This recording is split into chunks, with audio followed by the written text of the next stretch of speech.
Bienvenidos a este video. Mi nombre es Marilu Carly Michelle Galvez, con carnet 2018-06842 de la Facultad de Ciencias Jurídicas y Sociales de la Universidad de San Carlos de Guatemala. Este video tiene como finalidad la explicación de determinados temas sobre el derecho de obligaciones. El primer tema a tratar es la determinación relativa de la prestación. En el momento constitutivo de la obligación se debe determinar la conducta o comportamiento la cual debe atender el deudor. Esta puede ser un dar, un hacer o un no hacer. Entre las obligaciones de dar se encuentran las obligaciones genéricas, que consisten en la entrega de una cosa perteneciente a un género, pero no se individualiza. Por ejemplo, puedo exigir que me entreguen 2 vehículos cuando yo vendo un terreno, pero no les especifico marca, modelo o color de esos vehículos. El artículo 1321 del Código Civil guatemalteco nos dice que si nada se ha pactado, el deudor puede cumplir con la obligación entregando una cosa de regular calidad. Derivado de las obligaciones genéricas están las obligaciones específicas, que esta es cuando especifico, valga la redundancia, o limito, o individualizo, o determino la cosa o la obligación a dar. Ejemplo de los 2 vehículos. Yo solo digo 2 vehículos, pero en el momento que digo necesito que sean 2 vehículos Toyota o Hyundai o Yaris con 2 o 4 puertas, ahí ya lo estoy especificando. Y si lo quiero limitar aún más, exigiendo que se tiene que traer de Japón, de España, o que tiene que ser del año 2010, 2008 o 2020, entonces caemos en unas obligaciones de género limitado. Otra de las obligaciones son las alternativas, que estas pueden ser mandar, hacer o no hacer. Entre las obligaciones alternativas, estas son cuando el deudor tiene más obligaciones con un acreedor, tiene varias obligaciones con un solo acreedor. Entonces tiene el derecho de poder cumplir con una sola. En el artículo 1334 del Código Civil guatemalteco nos dice que ante la imposibilidad sobrevenida de no poder cumplir con la obligación que eligió cumplir, él debe elegir entre las restantes para poder cumplirla. En determinado caso de que ya no exista o se pierdan todas las obligaciones, el acreedor puede exigirle una suma de valor por el cumplimiento de la obligación.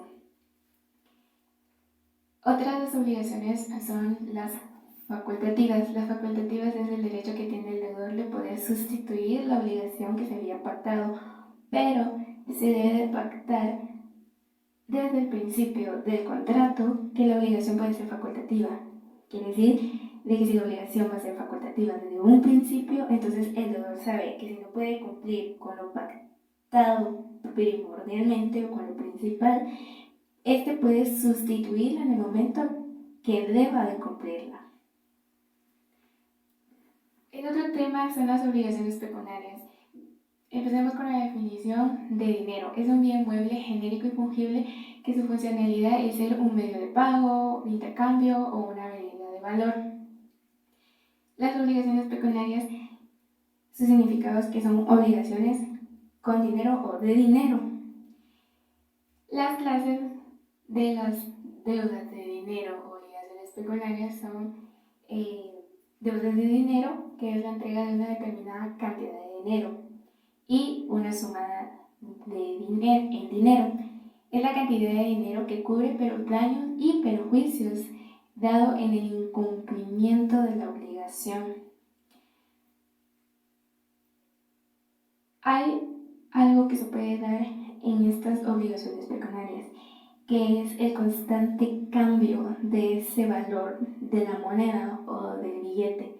Esto se puede decir que se da en 2 formas, o pueden haber 2 principios o modalidades en las que se puede alterar ese valor, que es la nominalista. Esta puede ser establecida por el Estado de forma legislativa, puede ser establecida por un juez, que sería un determinación judicial, o bien entre las partes dentro de un contrato pueden decir cuál es el valor de ese dinero. Otro principio que se puede utilizar para esa alteración es el tráfico de comercio, que es el que le da el valor de poder adquisitivo. El pago de las deudas pecuniarias se puede dar cumpliendo con lo que ya se pactó, según el artículo 1386 del Código Civil guatemalteco y el artículo 1387 del mismo código. Entre estos también se puede decir de que si yo pacté que debo de cumplir con el pago de una moneda extranjera, este caso sí se puede dar, según el artículo 6 de la ley monetaria, que si esa moneda extranjera es de circulación dentro del país, claro que se puede dar. Otra forma para el pago de estas deudas pecuniarias es por medio de títulos de valor o de crédito. Estos son los cheques, pagaré, vales, etc. Otro pago de deudas pecuniarias puede ser el pago de intereses. El pago de intereses es algo o es una forma de reparación, una forma de indemnización al momento de un incumplimiento. Se puede decir de que este pago de intereses es por una disminución en el patrimonio de la persona, porque en este caso se puede dar de que si no se paga en el momento o en el plazo establecido, yo le puedo exigir intereses.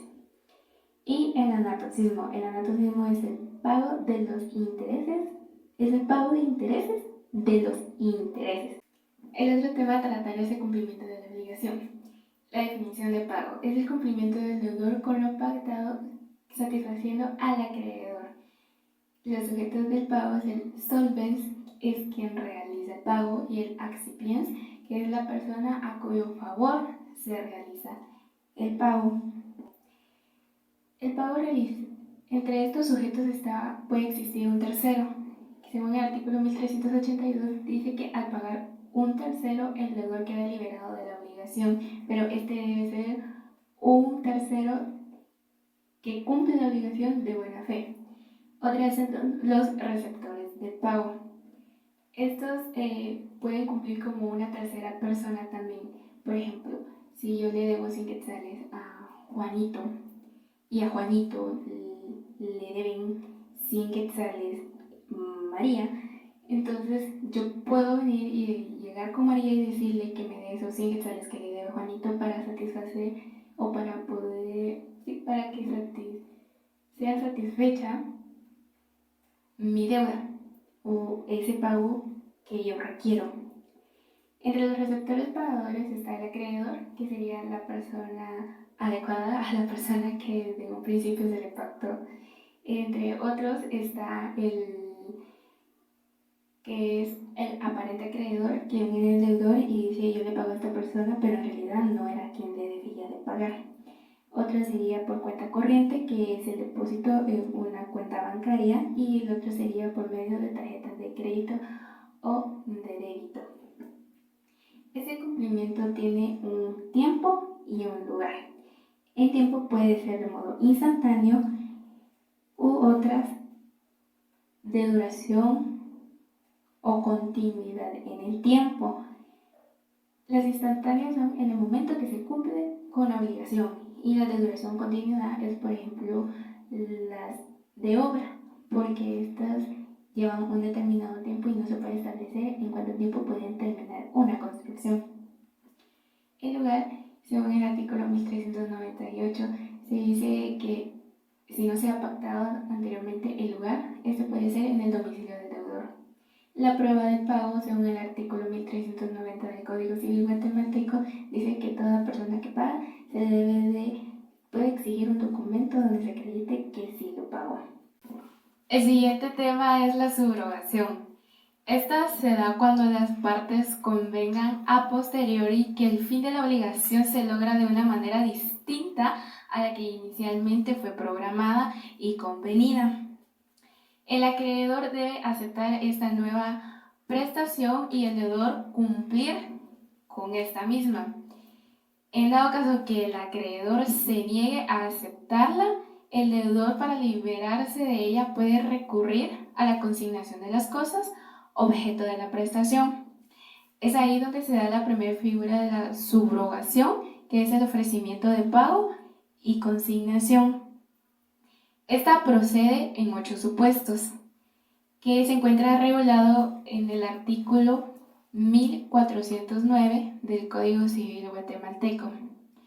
Entre estos 8 supuestos se encuentra que el acreedor no está de acuerdo con la liquidación o con la obligación, como anteriormente se exponía. Se da la nueva obligación, pero el acreedor no la acepta porque quiere la que inicialmente se pactó. Entre otro supuesto está que el acreedor es declarado interdicto o es menor de edad y no cuenta con un representante legal. El procedimiento para la subrogación se da de acuerdo a su naturaleza, entregando una suma de dinero o una cosa cierta, o bien realizando el objeto si es obligación de hacer, y todo esto se hace delante de un juez competente. Esto se basa en el artículo 1408 del Código Civil guatemalteco. El efecto de la subrogación es liberar al deudor de la obligación. El deudor se puede retirar a la consignación solo si el acreedor no lo acepta o no es declarada válida. Esto se encuentra regulado en el artículo 1411 y 1412 del Código Civil guatemalteco. Otra figura de la subrogación es la dación de pago. Esta se produce cuando el acreedor acepta la entrega de bienes distintos a aquellos que inicialmente fueron convenidos. Una diferencia entre la consignación y la dación de pago es que en la consignación interviene el juez y en la dación de pago el acuerdo se da entre las dos partes, el acreedor y el deudor. Los requisitos de la dación en pago son: 1. Que se realice la prestación distinta, o sea, la obligación a posteriori. 2. Que exista un acuerdo de voluntades entre el acreedor y el deudor. Y 3. Que se produzca la extinción de la obligación. La tercera figura de la subrogación es el pago por cesión. Esto se da cuando el deudor se encuentra imposibilitado de pagar sus deudas o no puede continuar con sus negocios. Entonces, este ofrece sus bienes para poder cumplir con la totalidad del crédito. Vamos a leer un artículo del Código Civil guatemalteco. Artículo 1417. La cesión de bienes puede ser extrajudicial o judicial.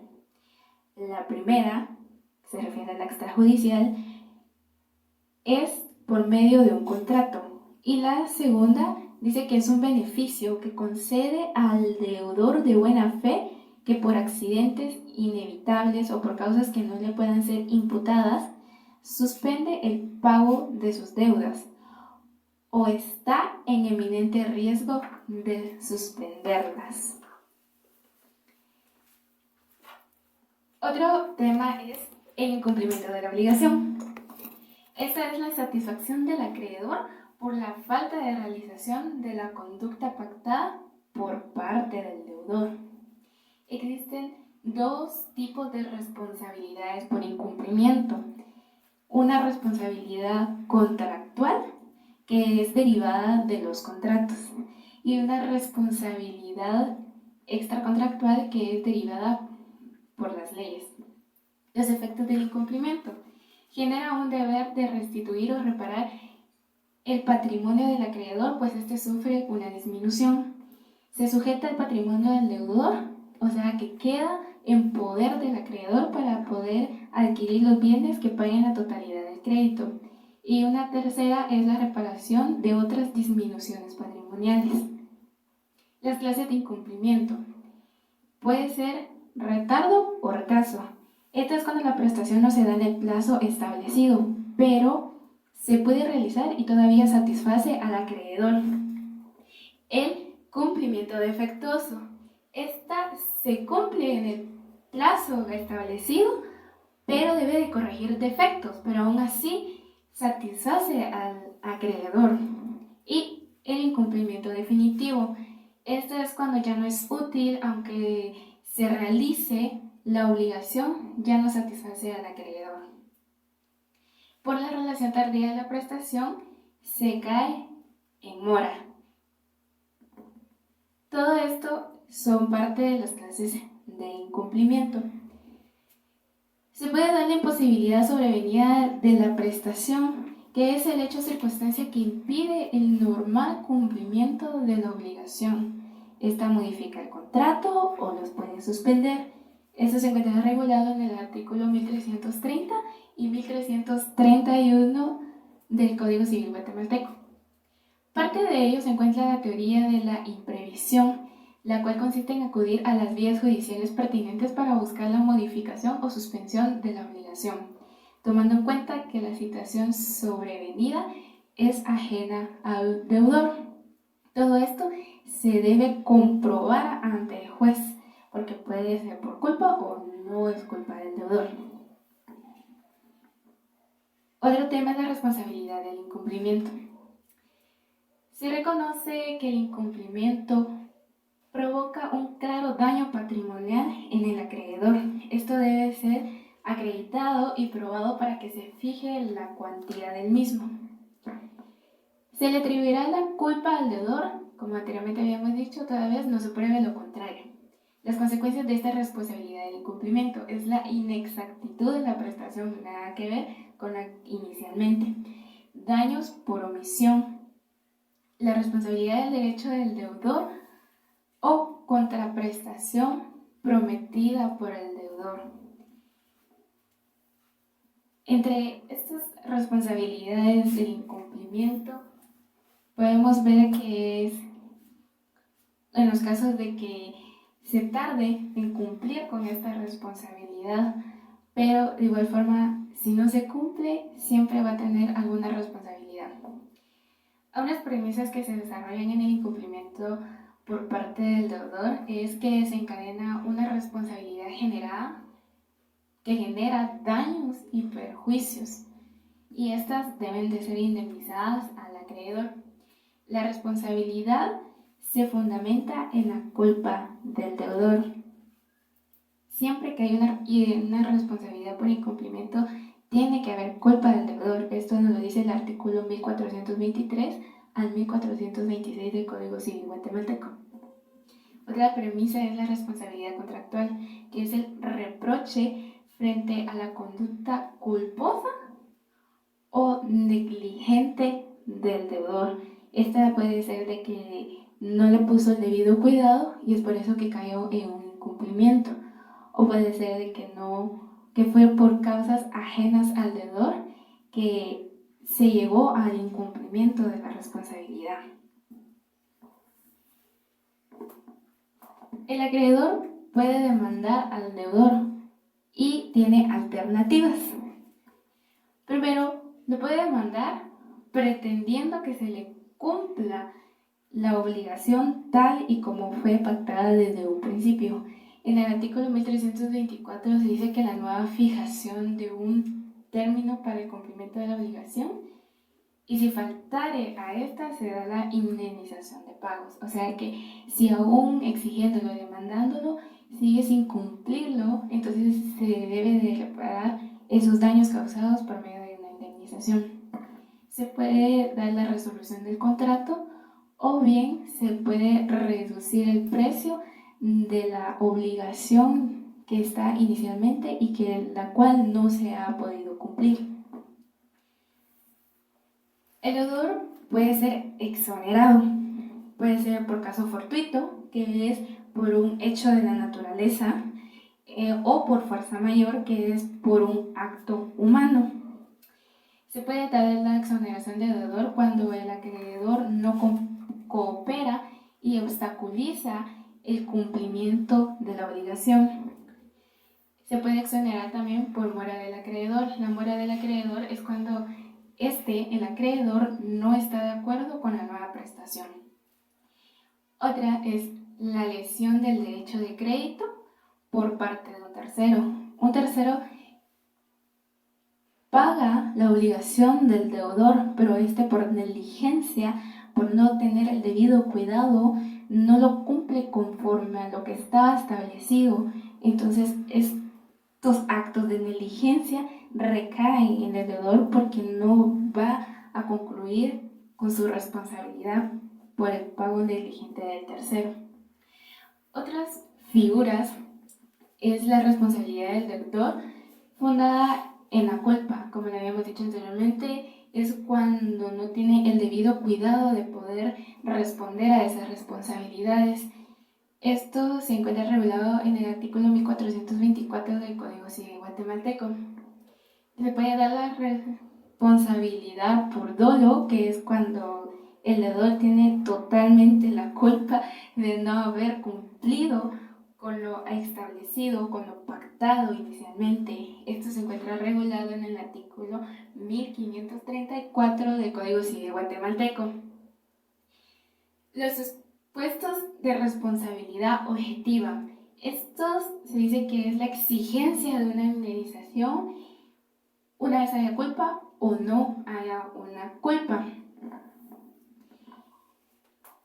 Y con el último tema, que es la defensa del derecho de crédito, es la protección del crédito. Son medios de defensa cuando el interés se ha visto insatisfecho total o parcialmente. Esto se refiere a la tutela defensiva. Y cuando la insatisfacción también, cuando la insatisfacción pueda producirse, o sea que esta aún no se ha producido, pero está en la tentativa de poder llegar a producirse. El acreedor tiene el poder sobre el patrimonio del deudor para 3 casos. 1, para que ingresen bienes o derechos que el deudor ha descuidado. 2, impedir que salgan bienes del patrimonio del deudor.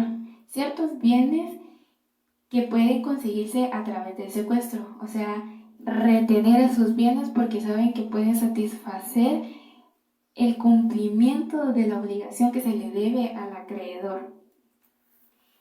Y la tercera, que es reintegrar, en dado caso que el deudor enajena sus bienes para evadir el cumplimiento de sus obligaciones. Entonces el acreedor puede conseguir que ciertos bienes regresen al patrimonio del deudor. Entonces estos quedan sujetos a la acción ejecutiva del acreedor. Entre las medidas de defensas preventivas del crédito encontramos una muy importante, que es la acción paulatina o la revocatoria. Esta se da cuando el deudor, como anteriormente decíamos, enajena sus bienes para eludir el pago de sus deudas y así dejar sin garantía al acreedor. Entre esta acción interviene el acreedor, el deudor y un tercero. ¿Por qué? Porque el acreedor es a quien se le debe esa obligación y el deudor la debe de cumplir, pero viene y encuentra a una tercera persona que posiblemente con engaños o con hecho pensado, las dos partes convienen en enajenar esos bienes para evitar que se le retenga o para evitar que le sean retirados esos bienes, porque le pueden generar ganancias al deudor. Sus requisitos son los siguientes: que el acto impugnado debe causar un prejuicio para el acreedor. Otra es que debe haber un fraude de intereses del acreedor. ¿Fraude por qué? Porque se le está negando algo que es evidente, porque él sabe perfectamente de que tal vez un determinado bien le sirve para que sea satisfecha su obligación. Entonces viene el deudor y enajena ese bien, entonces defrauda al acreedor. El crédito que motiva la acción debe ser anterior a la acción que se pretende revocar. La protección del crédito en las relaciones sinalagmáticas. Recordemos que las relaciones sinalagmáticas es cuando tanto el sujeto activo y el sujeto pasivo tienen derechos y tienen obligaciones. El artículo 1535 del Código Civil guatemalteco dice que esta figura favorece al contratante perjudicado que puede demandar la resolución o poder ejercitar la prestación del cumplimiento. Este derecho solo se puede ejercitar si la parte que lo está demandando ya cumplió con la obligación que le tocaba. Y sus efectos es desvincular a las partes de la relación sinalagmática, es decir, cortar la relación que hay entre esas dos partes. Y es así como finalizamos este video. Gracias por su atención y esperamos que no haya quedado dudas y que sea de acervo cultural para toda la población guatemalteca, porque es muy importante conocer de estos derechos. Gracias.